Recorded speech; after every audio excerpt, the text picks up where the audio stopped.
Hi friends, मैं हूं पूनम और आज का हमारा टॉपिक है figure of speech. Figure of speech को हिंदी में अलंकार कहते हैं। अलंकार का मतलब होता है गहने।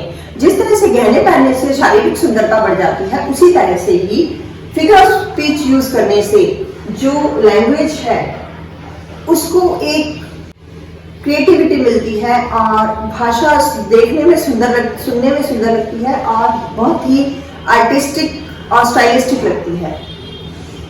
फिगर ऑफ स्पीच दो तरह के होते हैं, या यूं कहें कि figure of speech can be organised into parts. Number 1 schemes and number 2 strokes. Schemes वो पार्ट होते हैं जो पैटर्न चेंज करते हैं पर मीनिंग चेंज नहीं करते, और स्ट्रोक्स वो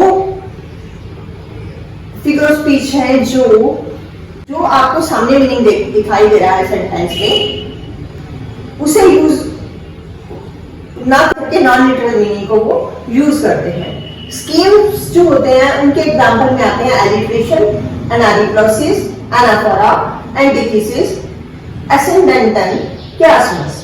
एलिट्रेशन होता है जैसे Robin dished the red tape rooster. यहाँ पे आर का यूज नहीं हुआ है, र साउंड का यूज हुआ है।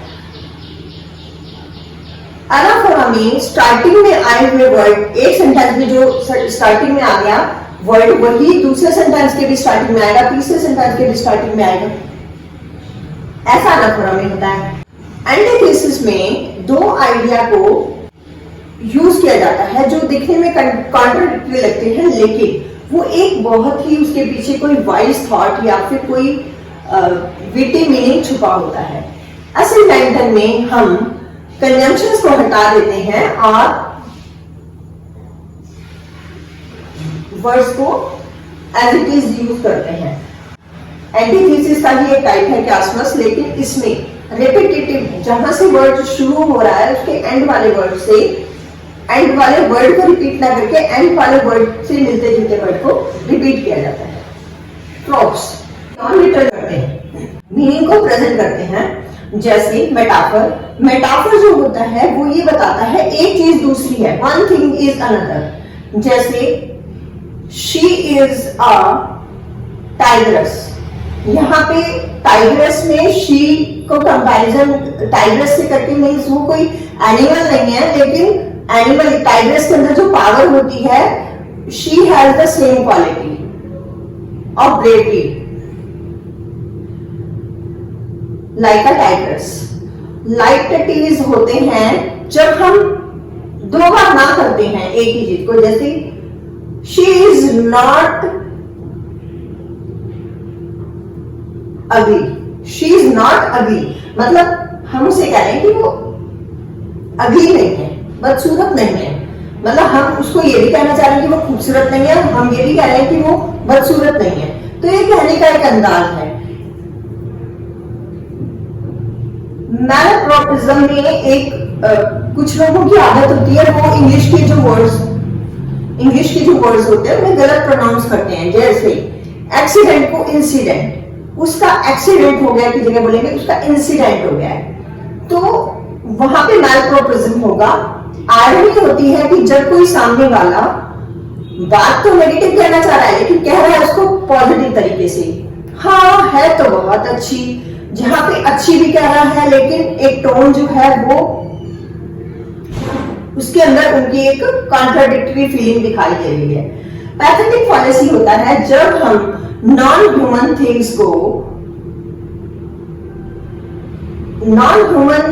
थिंग्स जो होती है, स्पेशली जो ऑब्जेक्ट ऑफ नेचर्स हैं, उनमें जब हम ह्यूमन इमोशंस दिखाते हैं तब pathetic fallacy figure of speech use हुई होती है। वहां पर होता है एक ही मीनिंग को जब हम दो तरीके से यूज करते हैं, या एक ही वर्ड के जब दो मीनिंग होते हैं।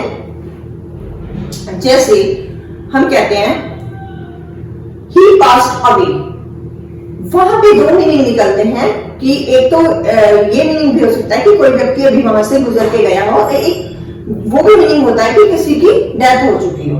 तो यहाँ पे स्कीम्स और ट्रोप्स है जो दो तरह से यूज होते हैं। फ्रेंड्स,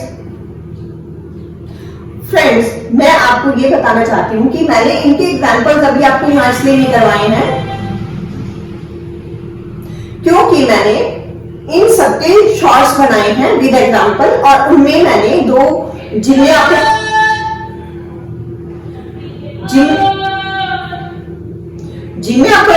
कंफ्यूजन होता है इस तरह के फिगर ऑफ स्पीच में भी मैंने वहां पे आपको बहुत अच्छे से जिन फिगर ऑफ स्पीच में आप लोगों को कंफ्यूजन होता है वो भी मैंने बहुत अच्छे से वहां पे एक्सप्लेन किया है, और आपको उन शॉर्ट्स को जाके देखना चाहिए और आपको बहुत ही फायदा होगा। और यूजीसी नेट में तो फिगर ऑफ स्पीच पे अक्सर 2 क्वेश्चन पूछे ही जाते हैं और कई बार 2 से ज्यादा भी पूछ लिए जाते हैं, तो आप अगर इन चीजों को जाके एग्जाम्पल से तैयारी करेंगे तो बहुत ही आपके लिए अच्छा होगा। फिगर ऑफ स्पीच को जो रेट्रिशियंस हैं उन्होंने 4 पार्ट्स पे डिवाइड किया है, क्लासिफाई किया है। नंबर 1 एडिशन मीन्स हम किसी जो फिगर ऑफ स्पीच है उसको रिपीट करके या उसको एक्सपेंड करके भी यूज में ले सकते हैं। रिपीट करने में एलिट्रेशन आ जाएगा, एसोनेंस आ जाएगा, कंसोनेंस आ जाएगा, एक्सपेंशन में एक्यूमुलेशन आ जाएगा। ओमिशन मतलब किसी चीज को, किसी वर्ड को डिलीट करके यूज करना, सबट्रैक्ट करना या किसी चीज को कम करके, जैसे असिलेंटन में हम कंजंक्शन हटा देते हैं, एंड हटा देते हैं और कॉमा से वर्ड्स को यूज करते हैं, या फिर कंट्रैक्शन करके, जैसे हम डिड नॉट को डिडंट लिख देते हैं, या फिर शैल नॉट को शैंट लिख देते हैं, या फिर विल नॉट को वुडंट लिख देते हैं। इस तरह विल नॉट को वॉन्ट लिख देते हैं। इस तरीके से ओमिशन होता है। ट्रांसपोजिशन में होता है ट्रांसफर, किसी सेंटेंस का हम एक से दूसरी जगह पे ट्रांसफर कर देते हैं, जैसा कि क्यासमस में होता है, एंटीथेसिस में होता है, मेटोनिमी में होता है, जब हम जिसपे ट्रांसफर्ड एपिथेट भी आता है। परम्यूटेशन क्या होता है? परम्यूटेशन होता है किसी चीज को स्विच करना, मतलब 2 वर्ड्स को या फ्रेजेस को आपस में कुछ ऐसी स्विचिंग करना कि वो एक दूसरे के मीनिंग से या तो कॉन्ट्राडिक्टरी हो या फिर एक दूसरे का सिनोनिमस मीनिंग बताएं। इंटरचेंज करना या एक की जगह दूसरे को सब्स्टिट्यूट करना, एक वर्ड की जगह उसका सिनोनिम या फिर उसका कोई कॉन्ट्राडिक्टरी वर्ड लिखना, ये परम्यूटेशन है। फ्रेंड्स, अब हम लास्ट में एक बार 1-2 क्वेश्चंस भी देख लेते हैं जो यूजीसी नेट में आए हुए हैं। Tiger, tiger burning bright, the line employs simile, metaphor, personification, allegory. Simile तो ये हो नहीं सकती क्योंकि एज, लाइक या फिर कोई कंपैरिजन यहाँ पे दैन भी यूज नहीं हुआ है, तो सिमिली ये नहीं हो सकती। पर्सोनिफिकेशन ये है नहीं क्योंकि टाइगर को टाइगर ही बताया गया है, उसको कोई इंसान बना के प्रेजेंट नहीं किया गया। एलेगरी ये है नहीं। मेटाफर, हाँ ये मेटाफर है, बर्निंग ब्राइट एक मेटाफर है, क्योंकि टाइगर की जो आइस की तुलना है, टाइगर के लिए बर्निंग ब्राइट वर्ड, यहाँ पे जो जलता हुआ वर्ड है वो उसकी चमकती हुई आंखों के लिए यूज किया गया है। हाँ ये मेटाफर है।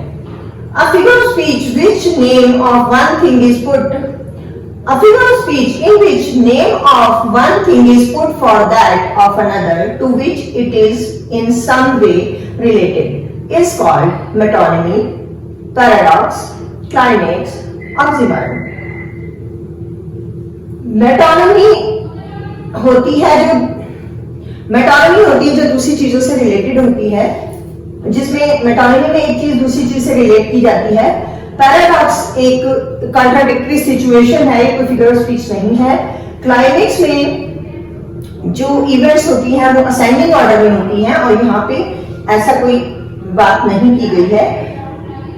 ऑक्सीमोरन में 2 कॉन्ट्राडिक्टरी वर्ड्स एक साथ आते हैं, तो यहाँ पे इसका राइट आंसर मेटोनिमी ही है। फ्रेंड्स, आज की वीडियो में बस इतना ही। Thank you.